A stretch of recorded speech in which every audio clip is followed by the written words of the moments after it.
Good morning. ప్రభువైన యేసుక్రీస్తు వారి పరిశుద్ధ నామములో అందరికీ శుభాలు. ఈరోజు మన అనుదిన ఆత్మీయ ఆహారంగా దేవుణ్ణి ఎరిగిన వారు గొప్ప కార్యాలు చేస్తారు అనే విషయాన్ని ధ్యానించుకుందాం. దానియేలు గ్రంథంలో 11వ అధ్యాయము 32వ వచనం. అందుకు అతడు ఇచ్చకపు మాటలు చెప్పి నిబంధనను అతిక్రమించే వారిని వశపరుచుకొనును. అయితే తమ దేవుని ఎరిగిన వారు బలము కలిగి గొప్ప కార్యములు చేసెదరు. దేవునికి విరోధంగా జీవించి దేవుని ప్రజలను బాధపరిచి దేవుని చిత్తానికి విరోధంగా కార్యాలు చేసేవారు అప్పుడు ఇప్పుడు ఎప్పుడు ఉంటారు. కానీ ఎంతమంది దుర్మార్గులు మనల్ని శోధించి బాధపరిచిన దేవుని ఎరిగిన జీవితం కలిగిన వారట ఏమాత్రము కూడా కాంప్రమైజ్ అవ్వకుండా దేవుని కొరకు గొప్ప కార్యాలు చేస్తారు, నిలబడతారు. కష్టంలో, నష్టంలో, ఇబ్బందుల్లో, శ్రమల్లో. ఎవరట? దేవుణ్ణి ఎరిగిన వారు. దేవుని ఎరగడం అంటే, నోయింగ్ గాడ్ అంటే ఏంటండి?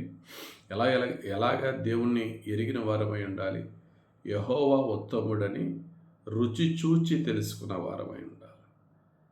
వాక్యం వినో లేక చదువో కాదు, ఆయన యొక్క మంచితనము, ఆయన గొప్పతనాన్ని ఎక్స్పీరియన్స్ చేసిన వారమై ఉండాలి.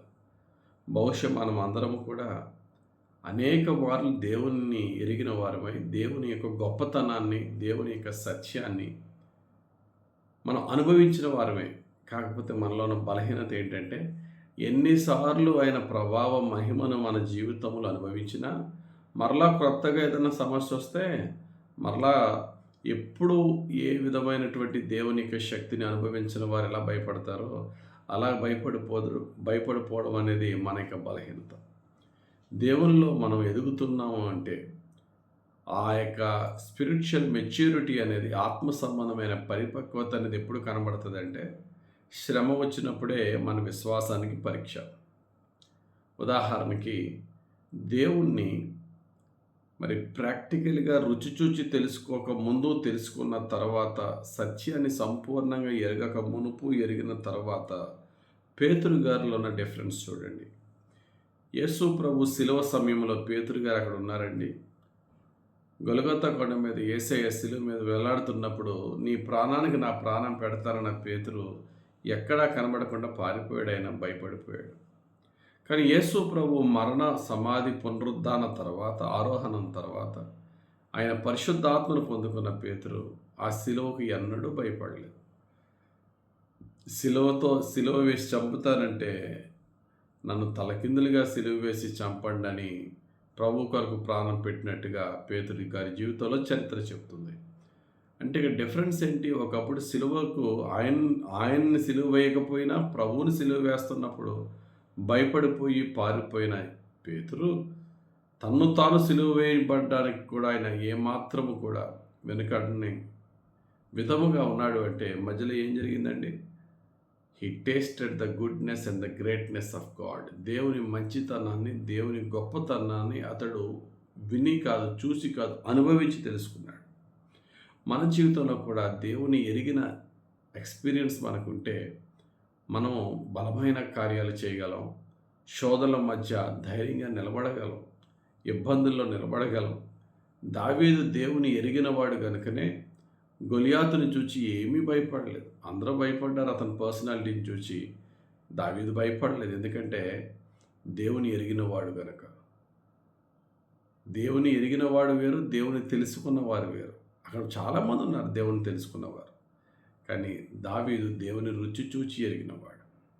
నీ జీవితంలో, నా జీవితంలో శ్రమలు, కష్టాలు, నష్టాలు వచ్చినప్పుడు మనతో మనం చెప్పుకోవాలి, నేను దేవుని తెలుసుకున్నవాడిని కాదు, రుచి చూచి ఎరిగినవాడిని అని తెలుసుకున్నప్పుడు ఆ యొక్క ఎక్స్పీరియన్స్ మనం ఆల్రెడీ పొందిన వారమై ఉన్నామని యోచించినప్పుడు భయపడం, నిలబడతాం.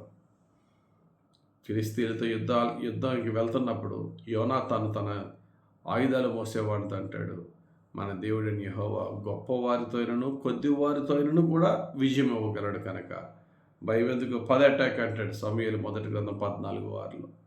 కాబట్టి మన బలము కాదు, మన తెలివి కాదు, దేవుని ఎరిగిన వారమైన, దేవుని బలము తెలుసుకున్న వారమైన, దేవుని బలాన్ని రుచి చూచిన వారమైన మనము దేవుని కొరకు ధైర్యంగా నిలబడదాం. గొప్ప కార్యాలు అనగా మన శక్తికి, తెలివికి, జ్ఞానానికి, అర్హతకి మించిన గొప్ప కార్యాలు విశ్వాసముతో చేపడదాం, ప్రయత్నిద్దాం. దేవుని ద్వారా ఆ కార్యాన్ని సఫలీకృతం చేద్దాం. దేవుడు అట్టి శక్తి, అట్టి కృప, అట్టి అభిషేకము, ఆయన మంచితనమైన దక్షిణ హస్తం మన మీద ఉంచి మనల్ని నడిపించి దీవించును గాక. ఆమేన్. ప్రార్థన చేసుకుందాం. ప్రేమ కలిగిన తండ్రి, నీకు స్తోత్రాలు. దినదినము మాకు దగ్గరగా ఉంటూ మమ్మల్ని నడిపిస్తున్న తండ్రి, నీకు స్తోత్రాలు. నేను ఎరిగిన జీవితాలు, నీ యొక్క గొప్ప అద్భుత భీకర కార్యాలను అనుభవించిన జీవితాలు మాకున్నావు కనుక శ్రమ, శోధన, శత్రువు, కీడు, ఆటంకం ఎదురైనప్పుడు ఏమాత్రం భయపడకుండా ధైర్యంగా ఎదుర్కొని నీ దక్షిణ హస్తముతో గొప్ప విజయవంతమైన జీవితం మా చివరి శ్వాస వరకు అనుభవించే భాగ్యం, నీ విజయాలు అనుభవించే ధన్యత, నీ సాక్షులుగా నిలబడే భాగ్యం మాకు దయచేయమని, ఇప్పుడు ఎల్లప్పుడు నీ కొరకు నీ సాక్షిగా బ్రతికే పరిశుద్ధ జీవితం మాకు అనుగ్రహించమని యేసుక్రీస్తు వారి పరిశుద్ధ నామములోనే ప్రార్థించి వేడుకొంచున్నాం పరమ తండ్రి. ఆమేన్. తండ్రి యొక్కయు, కుమారుడి యొక్కయు, పరిశుద్ధాత్మ దిన అభిషేకం మన ప్రతికి వచ్చి యేసుక్రీస్తుని ఎరిగిన వారమే గొప్ప కార్యములు చేస్తూ జీవించే భాగ్యం త్రియేక దేవుడు మనకు అనుగ్రహించునుగాక. Amen. God bless you. Have a very blessed day.